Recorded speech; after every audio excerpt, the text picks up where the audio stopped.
Olá e sejam bem-vindos a mais um CLC, mais uma terça-feira e, antes de mais, boa noite, Pedro. Olá, Rafael, como estás? E boa noite, Vítor.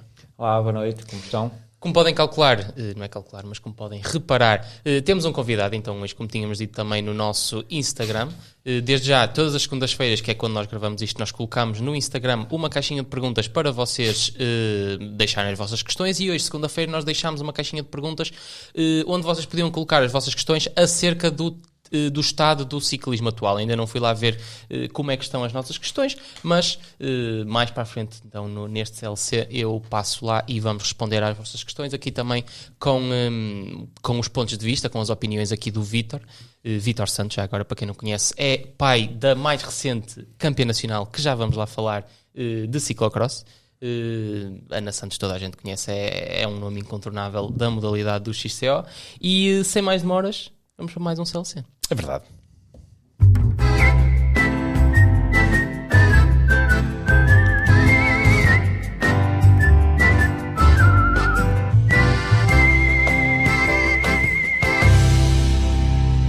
Ora, então, cá estamos nós para... O pessoal não está a ver, mas hoje temos mesmo audiência. Vítor, obrigado por estares aqui. Boa noite. O objetivo disto, eu vou só explicar. Eu e o Vítor trocamos com alguma frequência uns galhardetes por redes sociais, não é? Partilhamos opiniões. E o Vítor, um destes dias, saiu-se com uma expressão que eu disse: só a expressão em si dá um bom tema. Tu disseste, há dois tipos de ciclismo, há dois ciclismos, não é? Há mais. Há mais, mas essa expressão do há dois ciclismos, eu disse, só esta expressão dava um tema, tendo em conta que eu tenho debatido muito, tenho falado muito sobre o estado do ciclismo. Estado do ciclismo de uma forma geral, não estamos a falar propriamente dos escândalos da estrada, e por acaso hoje também temos um tema para falar sobre isso. Mas antes de irmos por aí, dou-te os parabéns à Ana, através de ti. Terceira vez revalidou o título de campeã nacional de ciclocross, não foi? Este fim de semana? Não foi a terceira vez. Não. Para as nossas contas foi a quinta. Foi a quinta? Pois. Não, mas eu refiro-me como elite. Só se estão a contar como a elite. Não, mas ela correu sempre em elite. Ok. Ela correu sempre em elite. Ela, portanto, o último ano de cadete, portanto, ela começou em júnior, primeiro ano de júnior, quando passou o primeiro ano de júnior, que eu acho que foi em Marrazes, e ganhou. Então era júnior, mas já correu como elite nessa altura? Sim. Ok. Então ela optou sempre por correr por elite. O quinto título de elite. É curioso. Agora, só colocar aqui duas questões. Isso é típico das mulheres, porque as mulheres amadurecem mais depressa, não é? No meu caso, que sou Master B, se eu fosse correr como Júnior, acho que estava ao nível da minha maturidade intelectual, digo eu. Depois também há outra coisa, que é, ela ganha a quinta camisola. É engraçado que nem ela nem eu nunca ligámos muito a essas coisas dos prémios, ou dos títulos seguidos e tal. O pessoal depois começou a dizer, é tetracampeã e não sei o quê. Realmente é verdade. Portanto, se ela era antes tetracampeã, agora é penta, não é? Ok, é verdade. Houve ali um erro qualquer que eu não sei o que é que... Se calhar foi por essas contas, não é? Pensar que ela, na idade da elite. Não, mas ela já... Foi em Marrazes que ela... Este campeonato nacional que deve ter tido um sabor, ou seja, mais especial que se calhar que os anteriores, por causa deste período que ela passou. Sim, para ela é bom para saber como é que ela... Que ela só fez a última, ou seja, se o campeonato nacional só tinha feito mais uma prova, que foi o Regional do Porto. Foi o Regional do Porto. Ou seja, duas sim. corridas, duas camisolas ganhas, e sem dúvida que pelo período que ela passou nestes últimos meses... Sim, foi uma boa prova e pronto, foi um fator grande de motivação para ela, mas ela não estava nervosa. Eu acho que o pai estava mais nervoso do que ela. Queria que, pronto, nós os pais queremos que corra bem e que a coisa se faça bem, porque depois eles vêm para casa bem amoados e nós também sofremos e tal. Mas a maior preocupação dela, e aí compreendo, era mesmo o estado de saúde. E na primeira prova ela podia estar mais apreensiva, era mais pelo estado de saúde. Correu bem, ótimo porreiro. O resto é Mas assim para as câmaras, tem luz verde para esta época, 2023? Sim, ela tem, portanto, teve a alta do cardiologista do Dr. cardiologista do Hospital de Lusíadas, pronto, para ela treinar, mas é sempre aquela coisa. Agora vai como tu dás um tombo, não é? E depois ficas, parece que aprendeste a andar de bicicleta, não é? Claro que sim. Está sempre ali mais atenta ao estado de saúde e à experiência que ela teve, que não sei se alguém daqui teve, eu nunca tive, não é? Mas é o coração, ela sentiu, está sempre à espera do que é que pode acontecer num esforço maior. Eu penso que ela não chegou, ainda não vi os dados nem do regional, nem do nacional. Eu penso que ela nunca chegou ali aos limites, talvez para se proteger. Okay. Ela disse que no regional ainda se protegeu. É normal, é completamente normal.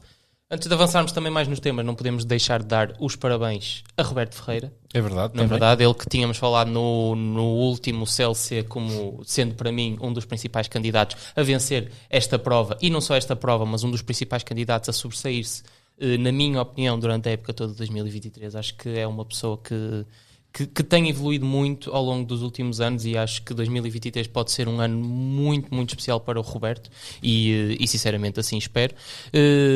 Dar os parabéns ao Roberto e a todos os outros. Vitor, sabes dizer quem foram eu não vi a prova, não tive tempo para ver os resultados. Sub-23, sabes quem foram os campeões nacionais? Foi um moço da LA. Foi o Alexandre Montes, penso. Isso. Alexandre Montes. E feminina? Foi a Beatriz Guerra de Taco Rapo de Abreu, BTT. E nos cadetes foi nos júniores foi o Tomás, sim. Nas femininas, honestamente, não sei, não vi tudo. Sei o Tomás por causa como nas provas temos muito contacto com a malta do empenado. Foi bom também ver o Tomás assim a ganhar o título de campeão nacional. Parabéns aos campeões nacionais. E atenção que houve muita competitividade. É preciso, pronto, a nossa cultura é sempre privilegiar o primeiro lugar e assim, mas atrás houve muita luta mesmo. Não se pode tirar mérito nenhum, até acrescentar mais mérito, o que valoriza até os que ganharam. Sim, claro. Tens acompanhado o ciclocross mundial? O Rafael tem acompanhado com muita atenção. Na diagonal, mas sim. Tem sido uma luta entre... São três a correr. Tenho gostado muito de ver as corridas das senhoras, muito competitivas, muita troca de lugares, umas depois vão, outras não vão. Nas senhoras, honestamente, não tenho visto tanto. Tem aparecido tenho visto mais nos homens. Apareceram, portanto, umas miúdas novas, novinhas, sub-23 mesmo, primeiro ano e tudo. Cuidado. É outro nível. O ciclocross tem dado... Não estou a dizer que o ciclocross tenha aumentado de nível, porque eu acho que o nível deve-se manter ao longo dos anos. Tem chamado mais a atenção e tem passado um bocadinho mais na televisão. Eu acredito no ciclocross. Eu acho que será o ciclismo também de futuro. Eu acredito. Acredito porquê? Ainda ontem, pronto, levei a minha família... E perguntaram, um cafezinho, olha, não te preocupes, porque aqui no ciclocross é feito em parques, no meio das cidades, isso, cafés e pastelarias, e assim foi. E eles puxaram a corrida dos elites para a parte da tarde, quase, e dos 23 também, tudo junto. Acho que foi às 15. E estava lá público, que não pertence à parte do ciclismo. Algum, não é? E eu até partilhei no Instagram uma coisa engraçada, que eu quando vou às terras gosto de ver os jornais da região, e por acaso fui lá a uma pastelaria e fui logo ver o jornal da região e tinha lá a notícia do ciclocross. E nestas cidades eles dão bastante valor, porque foi o que o presidente da Câmara depois lá de Vozela disse na entrevista, é muito importante para a economia local. Aquela restauração ficou cheia, né, naquele fim de semana, e querem apostar nisso. Olha, eu já me passou pela cabeça pegar no projeto pedal, no projeto de formação e levar para uma terra do interior. Já me passou isso pela cabeça. Tens todo o apoio. Porque eles querem, e se tu vires a entrevista, acho que é o vídeo da Federação, na parte final, eles querem apostar, porque o desporto é o que motiva ou dá uma maior dinâmica a essas terras. Pois, mas é precisamente isso que ele está a dizer. Nós próprios já nos vimos a ter mais apoio de terras, projeto pedal de terras do interior, ou seja, que não são a nossa, do que a terra onde nós estamos, onde é a nossa sede, onde nós trabalhamos, onde nós tentamos desenvolver a modalidade. Aqui não temos nada, absolutamente nada, zero. André, e já temos tido apoio de outros sítios. Rafael, desculpa. Eu acho que se o ciclocross conseguisse conquistar uma dimensão que há uns anos teve, olha, agora estou-me a lembrar, o campeonato nacional de Espanha foi numa cidade que fica ali acima de Barcelona e Andorra, Vic, acho que era Vic. Tu olhas para a pista, a pista deve ter sido uma coisa enorme, não é? O parque onde eles fizeram é tipo parque da cidade, mas maior. Se o ciclocross tivesse a dimensão que já a Espanha tem e fosse espetado aqui no parque da cidade, era um espetáculo lindo de se ver. Pois, mas estamos a comparar dois países que, apesar de serem vizinhos, não é? Em termos de cultura, não podiam ser mais opostos. Não podiam ser mais opostos. Nós aqui na cidade não conseguimos. Olha, eu quero montar ali um ciclocross. O que é isso? Acredito. Há pessoas que não sabem o que é o ciclocross. Nós temos dois projetos em curso relacionado com o futebol no Porto, ali junto à Perlada, não sei se estás a par disso. Vai haver mais uma academia de futebol. Há um terreno que está vazio há anos, eu sei porque os meus pais moram ali no Carvalhido, ainda hoje moram, e era onde eu fazia umas brincadeiras de bicicleta, quando vivia também no Carvalhido, e vai haver lá uma nova academia de futebol. Quem passa na VCI tem lá o cartaz a dizer aqui vai nascer mais um complexo futeboleiro. Pronto, assim qualquer do género. E na Maia também. Na Maia, onde temos a pista da meia perna, vai ser destruída, não é? Ou seja, pronto, aquilo é uma pista de brincadeira que carolas, miúdos ao longo dos anos foram construindo e foram mantendo, da mesma forma que nós mantemos o short track, não é? E vai agora para lá o complexo, o centro de estágio, o Futebol Clube do Porto vai lá construir qualquer coisa, ok? Atenção, eu concordo que este tipo de projetos dinamizam as zonas e não estou contra eles. A única coisa que eu estou, de certa forma, contra, ou acho injusto, é não se dar as mesmas oportunidades a outros desportos. E não falo só do ciclismo, outros desportos, não me interessa.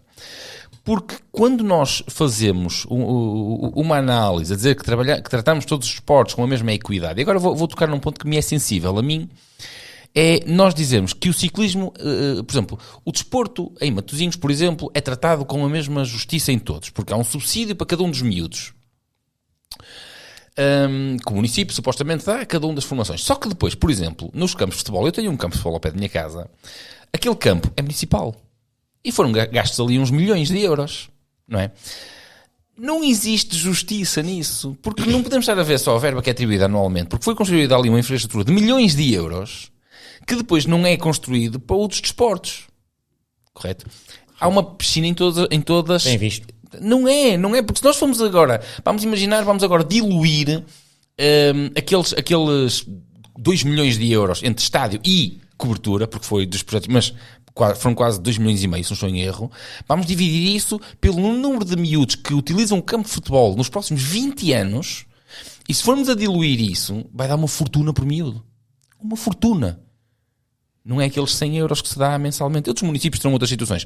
Aquilo que eu quero dizer é que dá-se... Não existe um tratamento justo quando se fala de futebol e fala-se de outras coisas. Não existe justiça. E depois diz-me assim, e que mais-valia isso trouxe para Portugal em termos... Já que Portugal tanto gosta de ter campeões, a nível do futebol, nunca fomos campeões de nada. Campeões europeus, muito a custo. Mundiais. Sim. Agora, campeões do mundo, nas outras modalidades. Eu tenho dificuldade em encontrar uma modalidade. Portanto, o investimento está a ser mal feito. Muito mal feito. Eu tenho dificuldades em encontrar uma modalidade que Portugal não tenha já um campeão do mundo. E falo de diversas modalidades, não é? Temos o Pimenta, Fernando Pimenta, pá, um atleta gigantesco. Ainda agora, esta semana que passou, uma moça que foi campeã mundial de surf. Tivemos a Telma Monteiro, que agora viu-se abraços com uma polémica, não sabemos ao certo o que foi, mas é Telma Monteiro, não é? Voltamos ao ciclismo, ao nosso. O ciclismo, temos 3 campeões do mundo, temos projetos incríveis e, no fundo, agora voltando a pegar no ciclismo, tudo isto, eu lembro de há uns anos atrás ir a uma palestra com um fisiologista basco, que é o Inigo Mujica. Ele dizia uma coisa muito interessante, que era, no País Basco e em Espanha em geral, não havia dinheiro, e sobretudo no País Basco, então ele dizia que fazia-se um trabalho de guerrilha. Não tínhamos exércitos, não havia dinheiro para criar exércitos, então fazia-se um trabalho de guerrilha. E aquilo que eu vou vendo ao longo dos anos, e podemos ir atrás no tempo, estás há mais tempo do que eu no ciclismo, e poderás confirmar ou não a minha teoria, tudo o que nós fizemos até hoje foi um trabalho de guerrilha, de técnicos e de clubes e de pais. Não é? Eu acho que vamos pegar, em primeiro lugar, os pais que fazem os sacrifícios, os técnicos que ajudam e os clubes que também dão suporte. E são estes 3 elementos que têm feito o trabalho de guerrilha para termos aquilo que nós tivemos hoje. Não é? E depois nós percebemos, e agora pegando no tema, no fundo, deste LC, para fazermos aqui uma introdução, nós atualmente, eu estive presente na última reunião da Associação de Ciclismo do Porto, e a primeira reunião onde eu participei a representar o projeto Pedal, e aquilo que mudou de há 10 anos para cá é o número de pessoas presentes nas reuniões. Eu lembro, e tu deves te lembrar, porque eu cheguei a ir a reuniões dessas contigo, onde havia disputa de provas, ou seja, havia mais clubes a querer provas do que provas a serem realizadas. Recordas-te disso? Sim, sim. Hoje em dia, tu vais ao calendário e as provas dizem a definir. Ou seja, quando diz a definir, há lá uma data, mas não existe nem local nem organizador. Correto? E pegando na frase que tu me disseste, que há 2 tipos de ciclismo, pelo menos, não é? Eu ontem fiz um print, aqui em Famalicão, aqui ao lado, faz parte do distrito do Porto. Acho, é Porto ou é Braga? É Porto. O Famalicão? Sim, acho que é... Não. É Porto. Não interessa. Estamos a falar... Pronto, esquece. Famalicão. Vila Nova de Famalicão. Tem um circuito de 3 horas de resistência e isto não é uma... Isto é os meus sinceros parabéns aos organizadores. Os meus mais sinceros parabéns aos dinamizadores desta situação. Eles têm um circuito com 8 provas. A Associação de Ciclismo do Porto quer organizar 5 ou 6 provas de XCO e não tem organizadores. E em Famalicão temos um circuito. Famalicão é do Minho, portanto é Braga. Pronto, é Braga. Temos acho que para o tema é menos importante, só para dar este exemplo. Sim. Famalicão tem 8 provas de umas 3 horas de resistência. O que está a acontecer de errado? Pedro e restantes assistentes. Olha, para as pessoas, isto é um tema se calhar um bocado chato, e eu quando disse, as pessoas não vão ver isto, que não lhes interessa nada, elas interessam-se por saber assim de uns passeios, onde tem assim uns presuntos e tal, e isso para elas é o melhor, o ciclismo. Mas eu vou tentar, para as pessoas perceberem, às vezes fala-se assim, o ciclismo federado, até o ciclismo federado é um ciclismo de competição e tal. Vamos partir já do princípio. Tu quando te filias, ou quando te pagas uma filiação em qualquer federação, passas logo a ser federado. Portanto, todos os que têm seja CPT, seja competição. É federado. Entras para as contas. Se te filiar, há 2 federações onde podem ter a grande representação do ciclismo português. Uma é a Federação Portuguesa de Ciclismo, União Velocipédica Portuguesa, que é de interesse de utilidade pública, e tem a outra que é a Federação Portuguesa de Ciclismo e Utilizadores de Bicicletas. Pronto. E quem se filia ou quem se inscreve nessas federações passa a ser logo automaticamente federado. Numa ou noutra, não interessa. Não é? Pronto, a Federação Portuguesa de Ciclismo é a que tem a responsabilidade de gerar o ciclismo. Certo? Pronto. E dentro do ciclismo há depois, ou dentro dos federados, há o ciclismo profissional. Ou seja, os atletas que fazem daquilo vida, não é? E é o ciclismo profissional. Depois há o ciclismo de competição profissional. Depois há o ciclismo de competição amadora, que é onde nos integramos, por assim dizer. Exatamente. Não é? Depois ainda há o ciclismo não é? De competição aberta. Ou seja, há ciclismo oficial de competição profissional, o ciclismo oficial de competição amadora, e depois há um ciclismo que já não é oficial, mas é legal, e é de competição aberta. Quando nós Grão de fundos, isso que tu estás a falar, as resistências e outras coisas, dizem que não há classificações, mas na prática até as há. E é um ciclismo aberto. E é legal. E depois já o cicloturismo, por assim dizer, que dentro ou o tal ciclismo de lazer, que dentro do cicloturismo há montanhas de eventos mais malucos que se podem pensar, as grandes travessias, assim por aí além. Pronto. O que é que nós estamos a falar? É que realmente há uma discrepância de utilizadores, não é? Ou de praticantes no tal ciclismo, talvez profissional também, que não está a cativar muito, e o ciclismo de competição amadora também. Em contrapartida, o ciclismo aberto, que é o que tu falaste, está a ter muitos praticantes e muita adesão. E agora perguntamos nós, é do interesse, ou é do nosso interesse termos esse ciclismo aberto, mais valorizado, com mais participantes? É do interesse para Portugal ter esse ciclismo? Do ponto de saúde, até é importante que haja esse tipo de ciclismo. Mas não é daí que vão sair os nossos representantes para as competições estrangeiras, ou para as competições...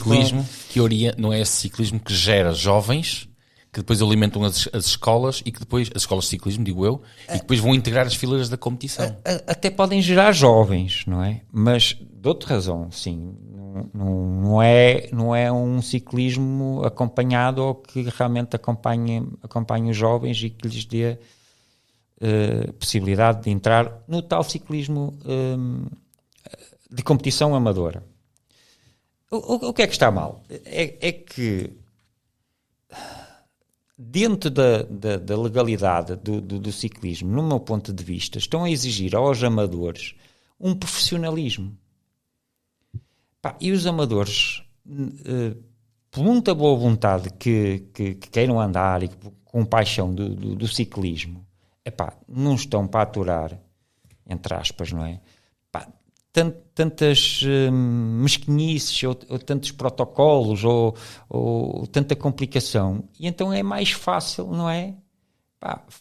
Chegarem à Câmara, vamos fazer aqui, organizar uma competição desse género e tal, vêm X pessoas, e naturalmente que qualquer político de Câmara quer é esse volume, é um ciclismo de massas.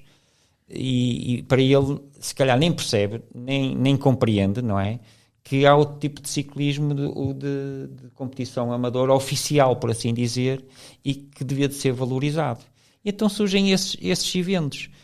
Porque vocês sabem, para organizarmos um regional, aquilo tem bastantes custos. É custos com os comissários, é custos com os prémios, é custos com... E os outros, e depois as inscrições são gratuitas, não é? Portanto, é tudo suportado pelo organizador local, e depois vai-se a ver, os participantes são mínimos, não os há. Porque esse ciclismo também, a nível de praticantes, já não cativa. Mas é aí que eu queria tocar. Porquê não cativa porquê? Não cativa. Porque é muito burocrático também para o praticante, não é fácil. Tu tens que cumprir horas, tens que, por exemplo, sei lá. Posso tocar-te aqui? Estás a falar de burocracia, estás-me a tocar aqui numa ferida que eu este ano dei-me conta que isto andou para trás, em vez de andar para a frente. Como tu sabes, eu tenho o Clube BTT Projeto Pedal, onde filho o pessoal todo, não é? E antigamente, aqui há 4, 5 anos atrás, lembras-te como é que era feita uma filiação? Eu dava-te o papel, tu preenchias o papel, sim. Anexavas a vinheta do médico, assinavas-me aquilo, entregavas-me o clube, não é? Eu metia aquilo num envelope, federação, estás federado, pontos, recebíamos o cartão em casa. Atualmente está pseudo-informatizado, não é? Então, para filiar 42 pessoas, que é o que temos neste momento no clube. Eu tenho alguém em frente ao computador 2 horas por dia e teve 1 semana e meia para fazer isso. Ou seja, informatizou-se, mas não se melhorou a vida dos clubes. Eu neste momento, sempre que eu olho para aquilo que é para filiar uma pessoa, um atleta, um praticante, é uma dor de cabeça. A simples filiação, isso vai ao encontro do que estás a dizer, ou seja, a burocratização, isto não melhorou, isto piorou. Eu estou francamente a pensar como é que eu vou escrever um e-mail à Federação a sugerir um formato diferente, porque isto simplesmente não funciona. Só por aqui não dá vontade de ter atleta. Agora imagina um grupo, um clube, que pensa assim, ora bem, eu vou ter que pagar à Federação as cotas de um clube, não é? Porque os clubes pagam cotas. Vou ter que me federar e um Master atualmente está a pagar 86 euros, se não estou em erro. Sim. Não é? É, mano. Um Master está a pagar 86 euros, mais o exame médico. Okay? 100 euros para se federar. E depois ainda tem que ter alguém no clube, a título gratuito, porque as pessoas fazem isto a título pro bono, vai ter que estar ali agarrado ao computador a preencher os dados, a digital, pá, que é uma dor de cabeça, imprime, digitaliza, carrega, e agora bateu mal isto, agora é preciso ligar para lá para corrigir isto. Não funciona. É aquela parte da burocratização que simplesmente não funciona. Não funciona. Pronto. Eu nesse aspecto não digo que esteja pior, porque eu lembro-me do tempo antigo, opá, tínhamos que preencher também as fichas, aquilo tudo manualmente e tal, e a burocracia era parecida, ou seja, a exigência de termos, para formares uma equipa, a exigência de estares encostado a uma associação, a assinatura do presidente do clube, se isso é tudo burocracias que, pronto, eu não estou dentro da lei, mas será que é necessário mesmo isso? Agora, por falares nisso dos clubes, eu costumo dizer na brincadeira que o maior clube que existe do ciclismo é o clube dos individuais. É verdade. Tu vais ver a lista. São todos individuais. E cada vez vão aparecer mais. Eu estou convicto de que isso vai acontecer. Porque tu fazes bem a conta. Por exemplo, há a possibilidade de se formar uma equipa de ciclismo para todos. E tu tens a plataforma, não é? A informática e tal. E tu, para filiares a equipa, acho que pagas quase 100 euros para filiares a equipa. E depois essa equipa tem um representante, o tal diretor, não é? Que é à volta de 30 euros para aí. Ora bem, só para tu teres a equipa são 130 euros. Tu com 130 euros filias individualmente para aí 3 atletas. Sim, eu percebo o que estás a dizer. E depois é assim, tu para que é que precisas filiar uma equipa? É uma coisa que me passa muitas vezes pela cabeça, é qual é a vantagem de ter uma equipa? Porque se tu não tiveres equipa, repara bem, nem treinador é exigido. Repara bem, e tu formas... Posso utilizar o projeto pedal? Estás à vontade. Pronto. Projeto pedal. Risca o clube. Vai fazer o seu trabalhinho, que gosta de fazer e tal, e filia os atletas todos em individual. E esquece o ciclismo oficial de competição. Ou não. Porque eles estão federados, né? E então a única coisa que tem é que o projeto pedal não pontua por equipa, ponto. Mas pontua por atletas. Não é? Mas no ciclismo paralelo, que eu digo paralelo, das resistências ou outros, não é? Eles dão-te uma ficha para preencher e tu preenches projeto pedal. E tu apareces como projeto pedal. E até pode ser classificado como equipa. Não, eu coloco-te aqui uma outra questão para as equipas que estava-me aqui a lembrar. Eu lembrei-me por causa das reuniões. Sempre que nós vamos a uma reunião, qual é o assunto do dia, Vítor? Agora está-te a escapar. Subsídios. Como individual não consegues subsídios, não é? Porque as discussões é sempre subsídios. É subsídio aqui, subsídio acolá. E a própria federação tem mas pagas. Tem mas isso é uma coisa que eu passo a vida a dizer a amigos meus, a colegas nossos, que dizem, mas já te sentaste para fazer contas? Tu estás a pagar mais do que estás a receber? Estás a candidatar a um subsídio para que tu estás a pagar mais e a ter mais despesas do que estás a receber? Eu já passei por várias associações. E ainda do pé para a mão, pronto, converso com amigos e tal. De uma associação que te candidates a... E eu estou metido numa também, mais que uma. Tu para adquirir esses subsídios, não é? Para já, em termos de formação, para o Estado, o subsídio que adquires é só até aos 21 anos. Só até aos 21 anos é que consideram formação, atletas de formação. Sim, sim. Portanto, sub-23, 24, já não são atletas de formação, portanto não vais buscar nada. Pronto. Só que tu para ires buscar esse subsídio tens de ter atletas de formação. Agora imagina, uma equipa de sub-23 não tem só 21, portanto não tem atletas só de 21 anos, não é? Então tem que trabalhar as outras categorias. Mas se está só vocacionada para fazer, e estou a falar do ciclismo de estrada, se só está vocacionada para ter uma equipa de sub-23 e os seus recursos são escassos, não tem capacidade para depois estar a formar miúdos júniores e assim, para ir buscar o subsídio. Compensa? Se calhar não compensa. Olha, depois passas a ser também empregado. É verdade, é verdade. Olha, tu concordas, nós temos discutido aqui que é uma ideia minha, uma opinião minha, que o ciclismo, de uma forma geral, em Portugal vai passar uma fase muito má pela falta de captação, por esta falta de interesse que nós estamos a falar neste momento. Ou seja, os próximos anos vão ser fracos em atletas. Aliás, este ano já houve aqui um fenómeno que eu achei extraordinário, que era, eu cheguei a trabalhar muito com júniores de estrada que depois queriam subir a sub-23, não é? E viam ali uma preparação tinham que se preparar, porque havia poucas equipas sub-23 e eram, como se diz a expressão, sem cães a um osso, não é? E este ano eu vi posts na internet a dizer oferece lugar em equipa de sub-23. Eu achei isto extraordinário. O que é que aconteceu? Foram as vagas que cresceram do dia para a noite ou efetivamente não há interessados em subir a sub-23? Não há atletas. E os que há eram sempre pescados, entre aspas, aos BTT.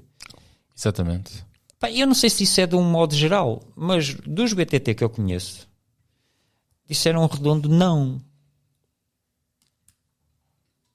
A várias equipas. Não.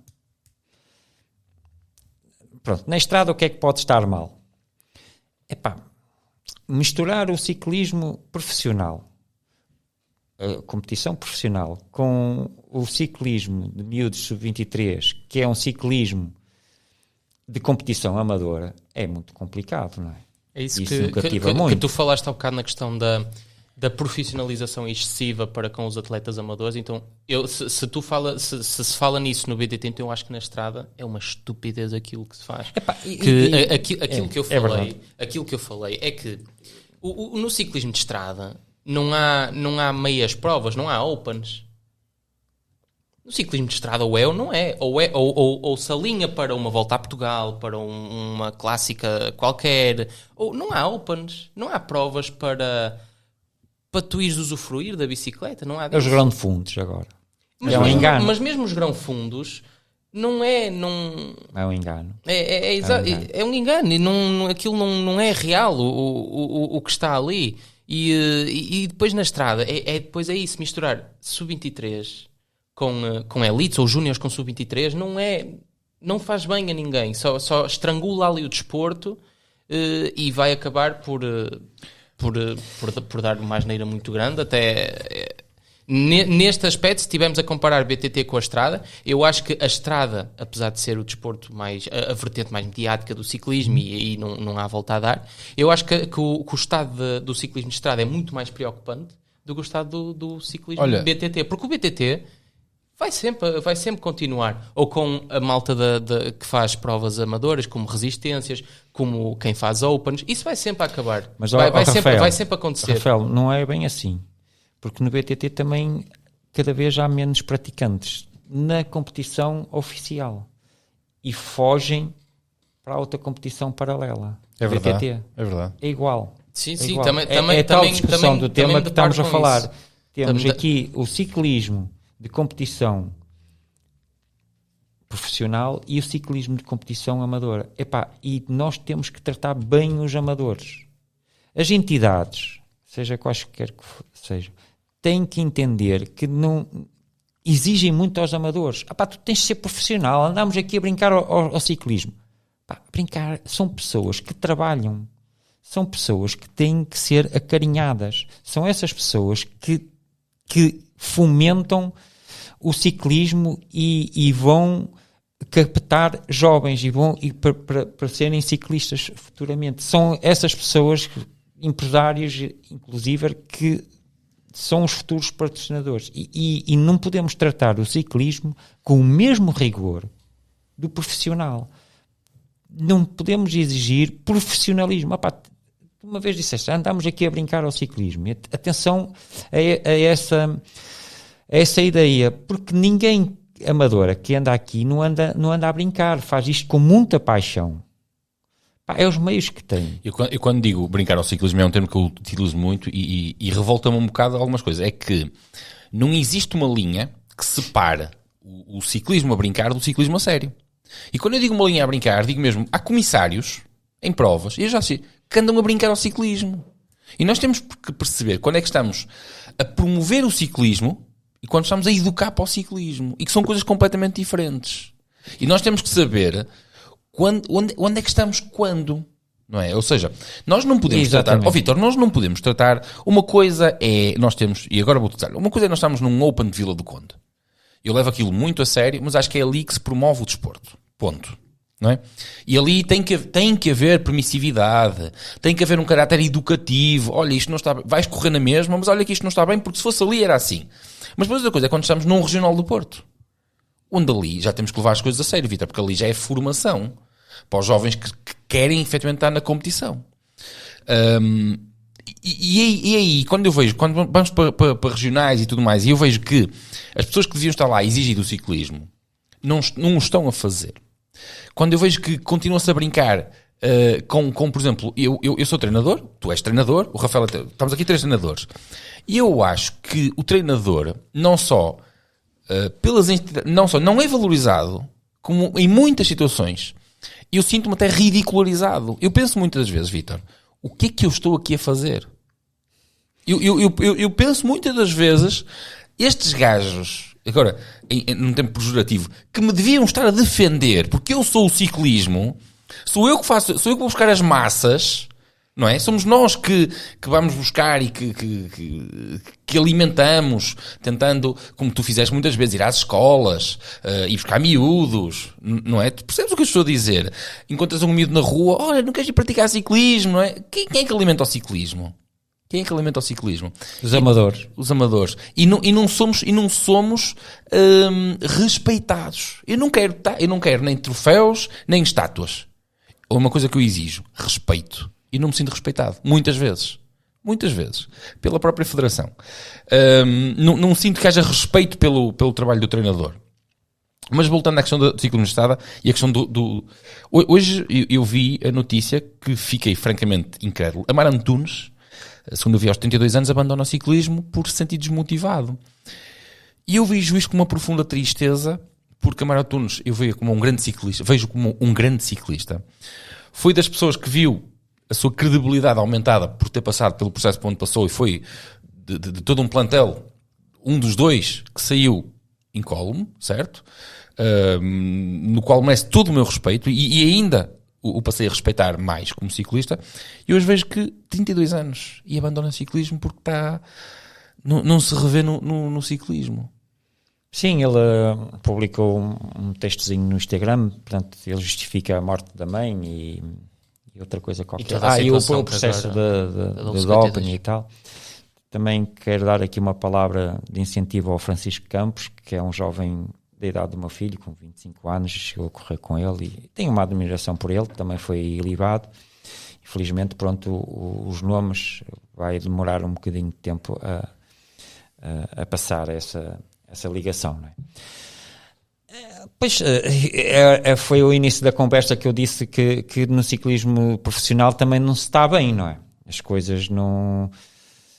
promete-se muito, mas a crise está aí e não é a federação que paga, não é as associações que pagam, é os patrocinadores. Não havendo patrocinadores, e depois nisto às vezes trabalha-se muito com a promessa. E chega-se ao fim, se a promessa não cai, as pessoas ficam na mão, não é? E andou-se ali a representar marcas e a trabalhar e tal, que depois falham no fim. O ciclismo profissional está nesse ponto, para mim, também. Muitas promessas, muita vontade, e isto em casa, que não há pão, toda a gente ralha e ninguém tem razão. É isso que eu vejo também um bocadinho. Mas relativamente voltando atrás e pegando no tema do tratamento dos diversos ciclismos, eu continuo a frisar que para cativar o ciclismo, o amador não pode ser tratado com a mesma igualdade ou exigência do profissional. Falaste aí dos comissários e falaste do regional. Nos regionais também é formação.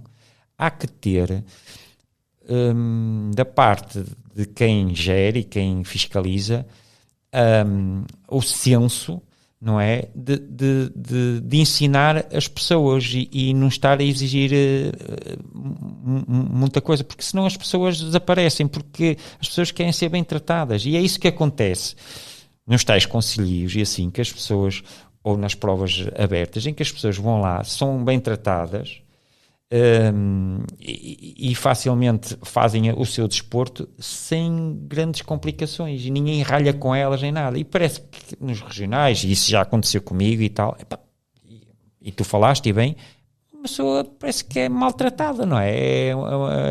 Às vezes há situações que nem compreendo.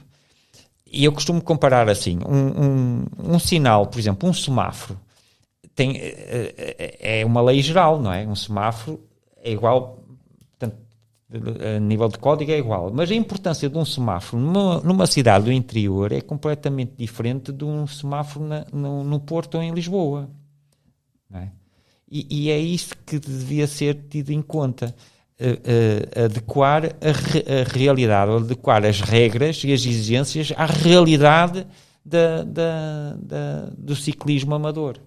E o ciclismo amador é feito por pessoas que têm emprego, que têm horários controlados, às vezes vão correr e depois vão trabalhar logo a seguir, outras até vêm do trabalho e vão correr, e há horários que têm que ser facilitados.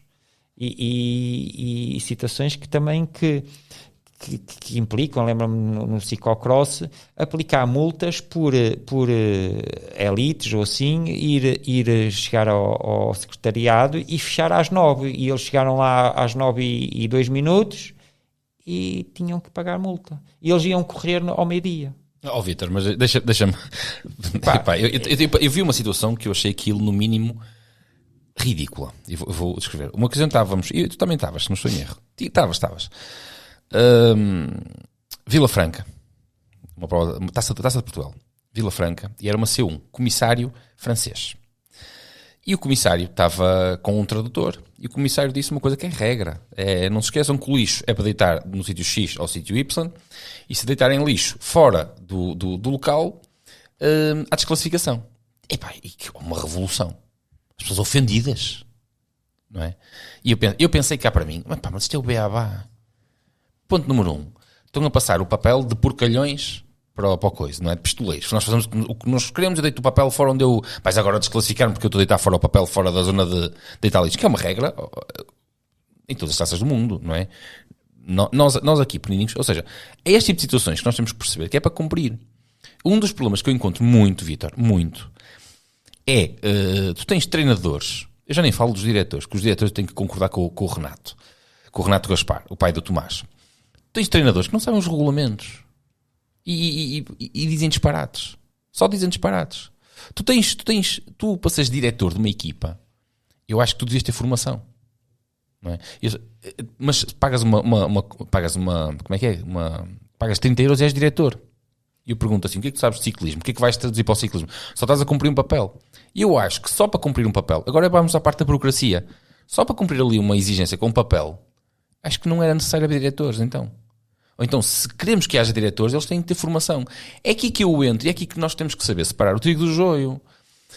Uma coisa é brincarmos ao ciclismo, e esta parte do ciclismo paralelo que nós começamos a falar, é preciso nós percebermos qual é o fenómeno que está a acontecer. Porquê que há tanta gente? Porque o ciclismo de lazer está bom e recomenda-se. E está bom e recomenda-se nestes aspectos, que nós nem sequer tocamos nisso. As pessoas pagam inscrições, não é? No XCO não pagam.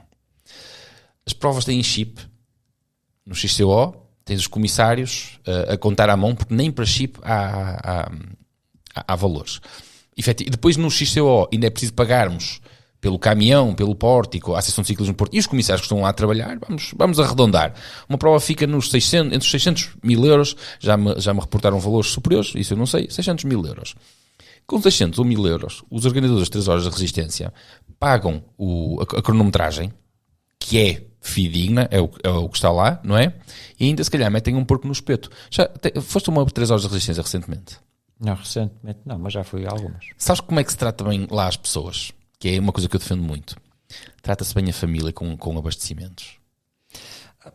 É o que eu disse também, portanto, tu falavas da tua família. As resistências são feitas a passar por meio das cidades e assim tem seu cativo. Mas quando não são, eles fazem questão de ter lá isso para tratar bem as pessoas, que é uma coisa que eu passo a vida a batalhar. Porque nós temos que tratar bem o público.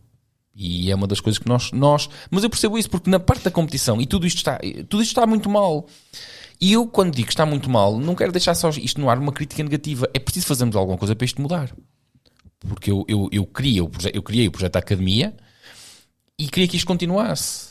Mas, francamente, se virmos que isto não vai para bom porto, eu também não tenho pudores nenhuns. Assim, olha, chega, não vou continuar a trabalhar sem haver fruto para isto. Mas há aqui outro aspecto que se tem que colocar também. E no caso do BTT, se calhar está na hora, não é? Já estamos a ser chatos aqui para a assistência. Mas quem não quer... não está a dormir, ele não está a dormir.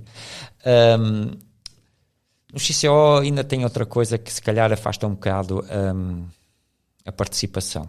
Eu por mim falo, não é? Às vezes queremos ser mais papas que os papistas e fazer uns circuitos muito XPTO e caças. E isso às vezes afasta um bocadinho as pessoas. Porquê? Porque há outro tipo de ciclismo alternativo, menos perigoso, mais engraçado e para pessoas que não estão a pensar em ir aos Jogos Olímpicos, não é? Porque lhes interessa fazer uma daquelas circuitos em que alguns são com obstáculos tipo circo mesmo, para se aleijarem para nada. Isso também afasta um bocadinho as pessoas. Se calhar temos de dar um passo atrás, se queremos ter participantes nas provas XCO e fazer realmente, dar mais importância ao que tu muitas vezes falas e eu dou-te completa razão. O sítio, o local, o receber as pessoas, receber a família, o ter bar, o ter balneários, o ter um bom espaço para o paddock, para instalar bem as equipas e tal. E o circuito é o que é possível e pronto. E se o circuito é fácil, em termos competitivos, torna-se difícil, porque se é fácil para todos e quem tiver as capacidades estão lá todas, não é? E acho que aí, se calhar, entramos por um caminho em que ao dificultar ano passado houve regionais de XCO e houve um regional ali em Togos. Aquilo para mim em Togos é um inferno, não é? Correto, nós acho que tu foste lá, não foi? Fomos.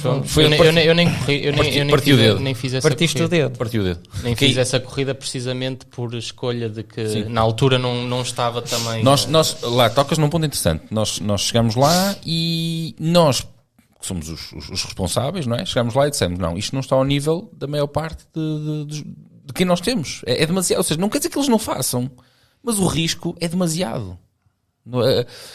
Mas isso é uma opinião. Mas sabes o que é que acontece, Vítor? Em vez de haver compreensão e pensar, não, de facto, a pista está num nível bastante acima, compreendemos a vossa posição. Não. A culpa é nossa, treinadores, que não preparamos os miúdos para aquelas dificuldades. Mas está tudo bem. Como é que nós estamos aqui a dar formação a miúdos? Como é que nós vamos dar formação numa pista destas, no caso de Togos, que é uma pista super exigente, onde há obstáculos em que não é possível haver formação, porque ou se faz ou não se faz, ou se faz ou cais. Não há possibilidade de haver formação. E Togos, apesar de tudo, não é?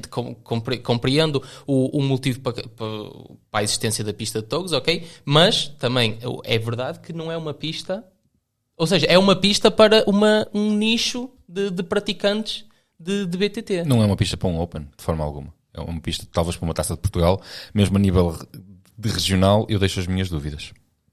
Eu concordo. E assim não se promove. E depois, pronto, e o miúdo vai lá.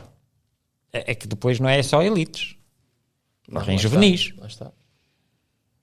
Eu tenho o caso, não vou falar em nomes, mas tenho o caso de um miúdo lá no Salto, que dá umas fotografias muito bonitas, não sei o que mais, e o miúdo estava também uma coisa errada, que o miúdo estava sozinho a reconhecer a pista, está errado, ponto, não é?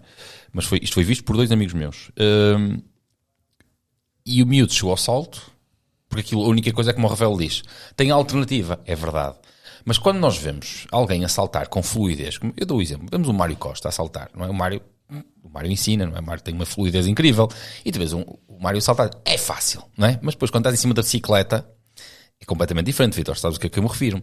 E o miudito foi para saltar aquilo, chegou, assustou-se, travou, acho que rasgou os queixos todos, mas acho que foi sério e com alguma gravidade. E depois dizemos, que é como o Rafael diz, é daqueles obstáculos que numa pista de formação estão errados, porque ou fazemos ou nos magoamos a sério, não é? E a coisa tem que ter uma progressão pedagógica.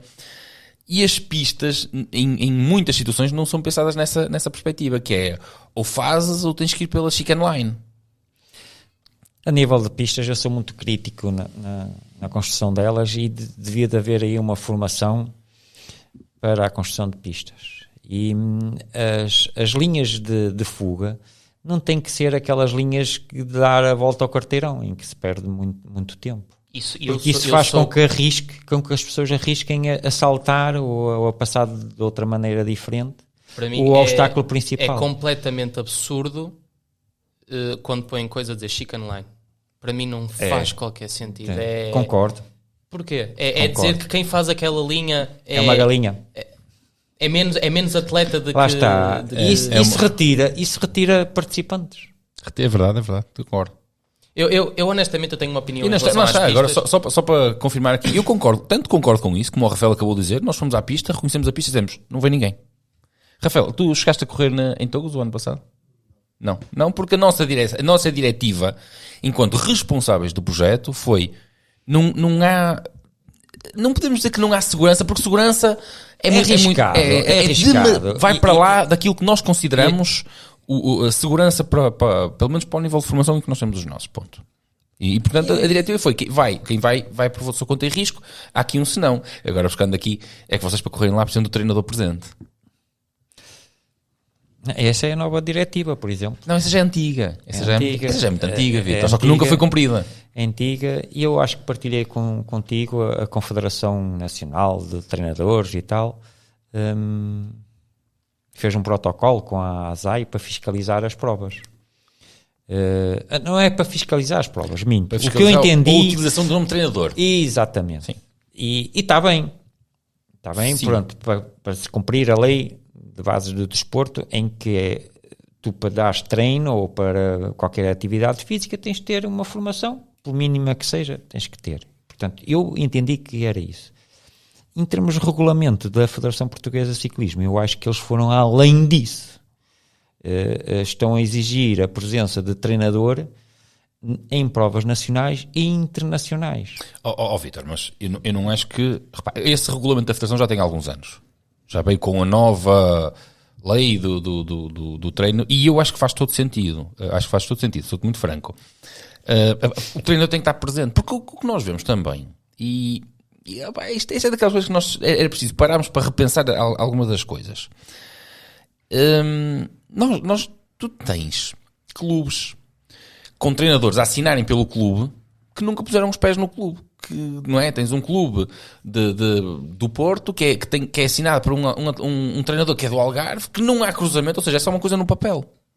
Então eu pergunto, qual é o fundamento então? Qual é a lógica? Mais vale então dizer, não temos. Porque não existe qualquer lógica nisso, mas não há sentido. Isso vamos então tocar no assunto que eu falei, é a tal obrigatoriedade, não é? Exigida a amadores.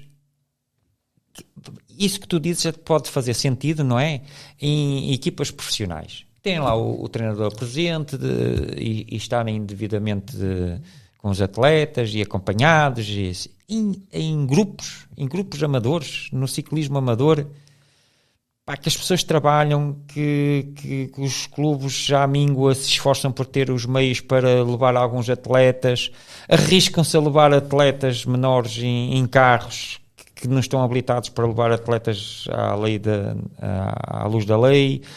É tudo um risco, não é? E pôr mais essa exigência só vai acabar com os clubes. Eu acho que... E tu tens razão, não é? Que tem que ter, que há clubes, mas há muitos que estão aqui e que não conseguem cumprir com essas legalidades, mas são grandes promotores do ciclismo. Mas atenção, e quando eu falo nisto, agora vou deixar aqui uma sugestão, que é uma sugestão que eu tenho feito chegar isto à Federação, através de alguns órgãos da Federação. E o que é que eu defendo? Para que isto seja inclusivo e não exclusivo.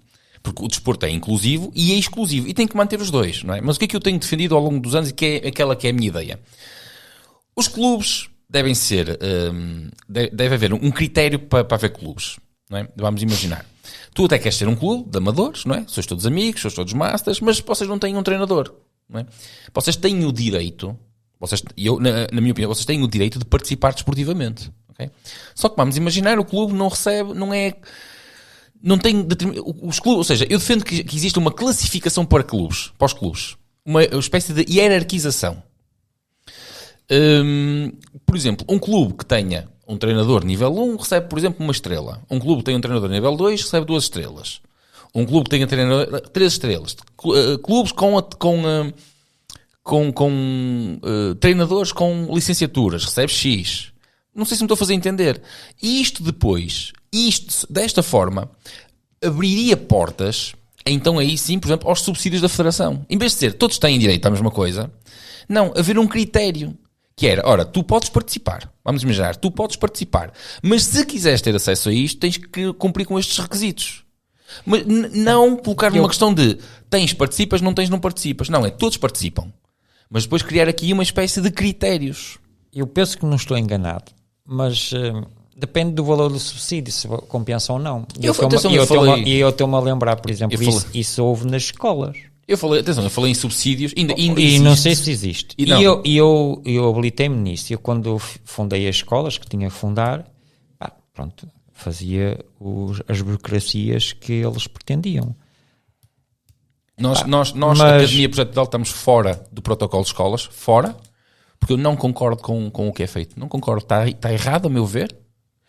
É discriminatório, é um atestado de incompetência para os treinadores dos clubes, o que é feito atualmente. Eu não concordo, não participo. O que vai fazer é que aumenta mais a burocracia e à página às tantas está o treinador a preencher mais papéis.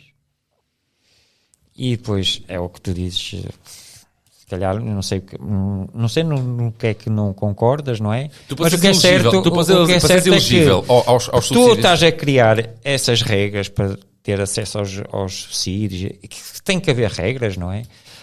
O risco é que depois começas a burocratizar demais e depois dizes, será que isto compensa? E depois calha sempre ao mesmo, não é? És treinador, és diretor, és transportador, massagista, és alimentador, és cozinheiro. E depois ainda tenho que estar a preencher estes papezinhos todos. É para a classe dos benjamins, para a classe dos iniciados, para a classe dos infantis, para a classe dos juvenis, e se tiver ter cadetes também. Vou para o ciclismo aberto. É ali da esquina. Vitor, eu tenho, como tu sabes, eu tenho a academia e nós ao sábado, com todo o gosto, nós temos as aulas de manhã, as aulas de tarde, não é? E depois as provas, isso tudo, e a competição dá-me aquilo que tu, não é? O Jaguar que tens lá fora foi à custa dos anos que andaste na competição, não foi? Foi. Se não tivesses andado na competição, provavelmente se calhar até tinhas um carro melhor. Não estou a dizer com o que ganhaste, mas é com o que não ias gastar. Que são coisas diferentes. Já tive vários amigos que me dizem assim, mas pá, o que é que tu ganhas lá? Eu digo, nada, gasto dinheiro. Tu já viste que profissionalmente se andasses aí nos granfundos, metido no meio dos domingueiros, se fosses fazer os GPS, já viste que tu ganhavas muito mais dinheiro porque estavas no meio das pessoas, que no fundo são esses os teus clientes. E eu digo, o problema é que as pessoas têm razão. E eu continuo a não ir, porque ainda acredito nisto, de formar jovens, e porque gosto, não é? Porque gosto, mas continuo a acreditar nisto. Mas sei que os outros também têm razão. Que se eu deixasse isto lá, dissesse, um chute nisto tudo, e fosse fazer granfundos, até fazia mais conteúdos para o canal, que também, o canal também vive disto, e os GPS, e as 3 horas de resistência, não é? Que é aos molhos, aos pontapés. Eu tinha mais conteúdo, tinha mais clientes, não me chateava, não gastava tanto dinheiro e contrapartida até ganhava mais dinheiro. E é uma pergunta que eu ainda me faço a mim próprio, que é, porquê que eu ainda ando nisto? Porquê que tu andaste tantos anos nisto? Tens razão. Não é? Rafael, porquê que eu ando nisto, Rafael? Tens razão. E porquê que me meteste nisto? E a verdade é que muitos já fizeram isso.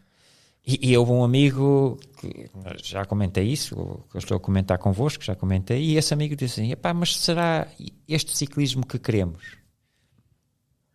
Mas que o ciclismo estás a falar do amador ou do federado? Do amador, da competição aberta. Ou do lazer, desses que tu falaste. É esse ciclismo que queremos.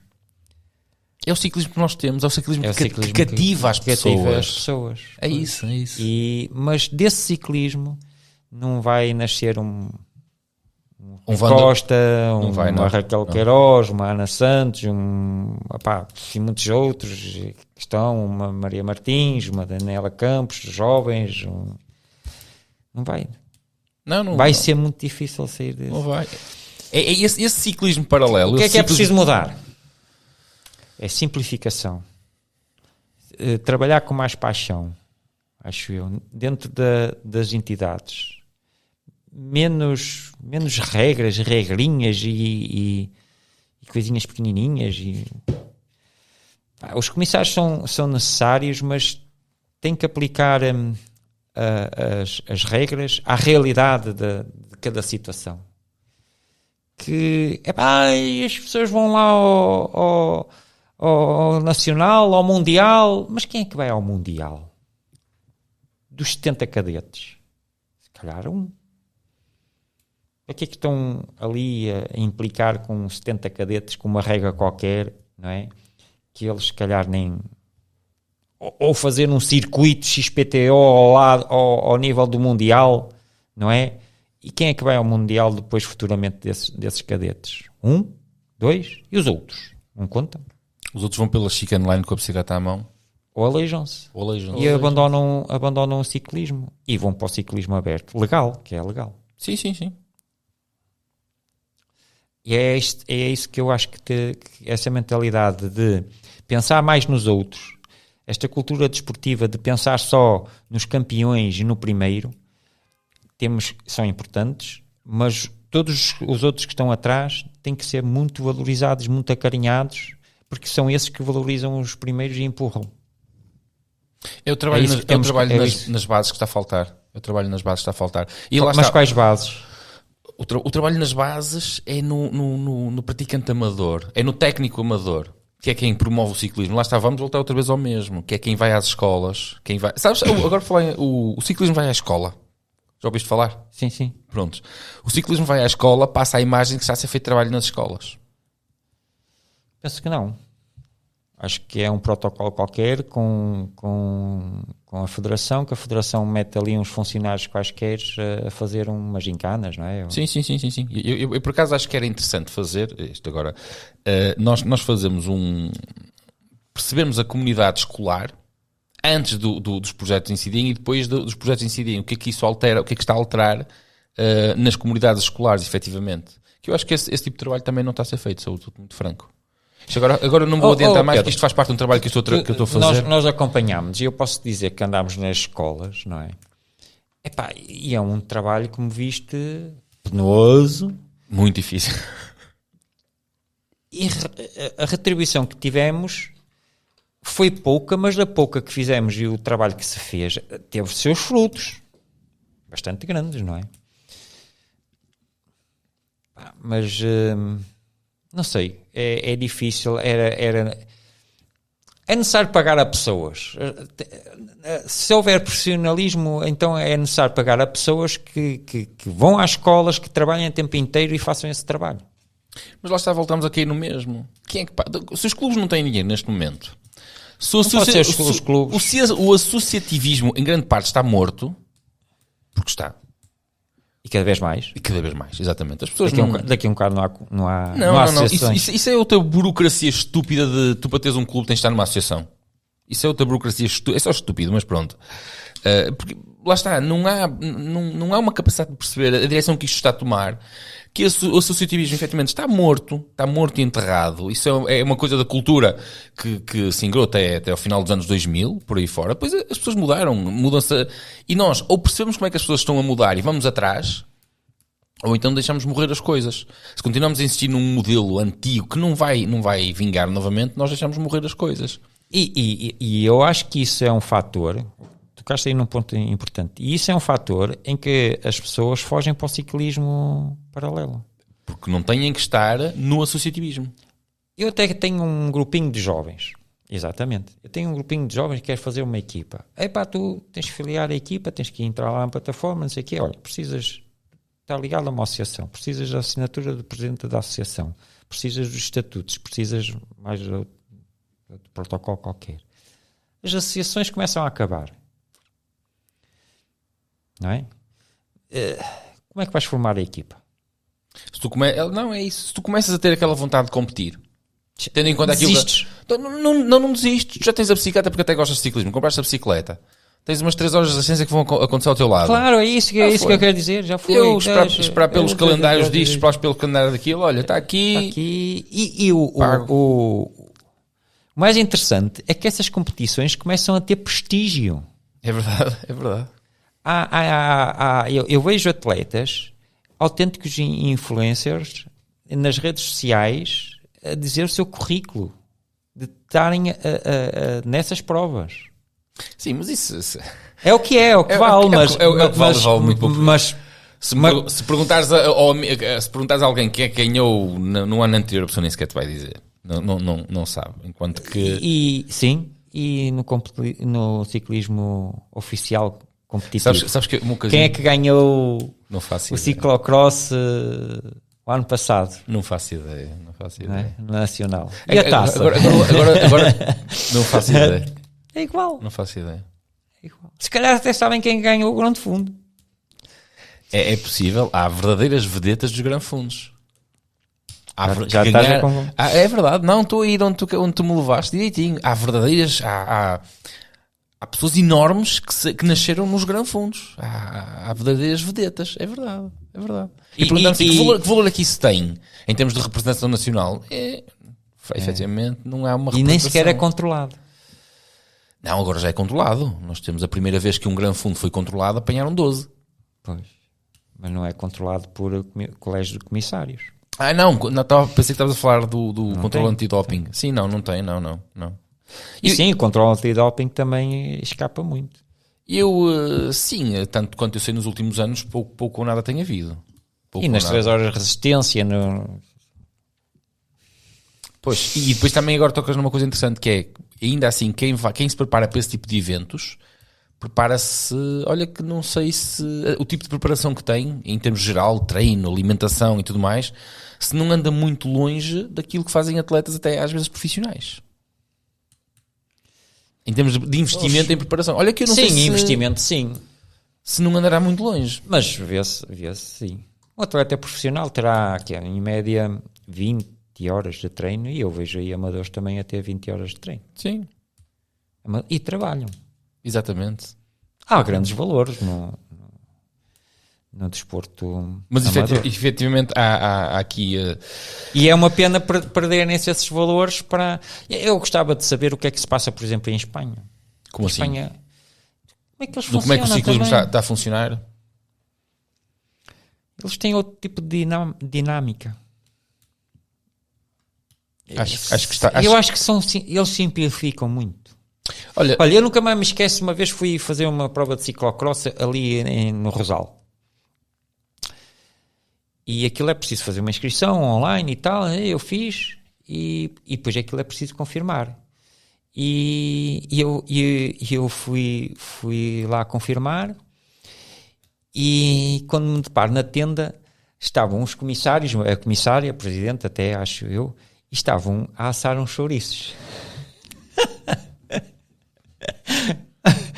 E eles olham assim para mim E aquilo tinha horário, eu estava com essas exigências de Portugal e eu queria ser ali rigoroso e tal, e foi com o meu rigor, ao horário e tal, e eu já assim, olha, venha daqui a meia hora. Pá, e eu pronto, ok, vim meia hora, preparei-me, fui lá, está bem, deixa aqui e tal. Olha, uma simplicidade incrível. E estamos a falar da Galiza, do Ciclocross Galiza, que só na minha classe de 50 anos aquilo são aos 40. Aos 60 na classe dos 40. Aquilo junta ali atletas. Olha, e os comissários não têm chips nem nada. E aquilo sai tudo certinho. Não há problemas. E não são muitos. Bom, eles montam a pista, montam o estendal todo, fazem aquilo tudo num instante, não há complicações. De repente, quando aquilo acaba, está tudo limpinho, está sem fitas, sem nada. É outra cultura, mas nós não conseguimos importar a cultura do outro lado. As culturas têm que ser iniciadas de alguma forma. O problema é que aquilo que parece que a nossa cultura está a fazer é acabar com o ciclismo federado, é acabar com aqueles que são os nossos representantes nas grandes voltas, os mundiais e os Jogos Olímpicos. E esse é que parece que atualmente é a nossa tendência. E eu, enquanto treinador, para já, federado, aquilo que eu vejo é que eu não auguro os próximos 10 anos não vão ser bons. Eu também acho que não. Mas não vão ser bons, quer no BTT, quer no ciclismo de estrada, não vão ser bons. Estamos aqui muito no nosso quintal. Houve aqui um relaxamento, porque achámos que aquilo que nós tínhamos ia durar para sempre, houve um relaxamento muito grande, não se cultivou, houve demasiadas exigências, como tu disseste, demasiadas burocracias, quando devem ser aplicadas não são, e quando não devem são. E portanto, acho que é preciso fazer por parte de todos nós, porque somos todos técnicos, uma reflexão profunda de que tipo de ciclismo é que nós efetivamente queremos ter. Porque efetivamente aquilo que realmente é mais fácil, e eu agora falo por mim, aquilo que para mim seria de certa forma até mais fácil e lucrativo, seria dar um chute no desporto federado, dizer, vocês não me mandam em mim, e vocês a mim não me dão nada, sou eu que pago para aí, e portanto eu agora vou fazer gran fundos, 3 horas de resistência, e levo a minha vidinha na mesma, porque profissionalmente isso não me afeta, só me iria valorizar. E insisto aqui que nesta minha teimosia de tentar fazer alguma coisa pelo ciclismo, mas a minha teimosia francamente não dura para sempre. Portanto, vamos a ver. Paciência.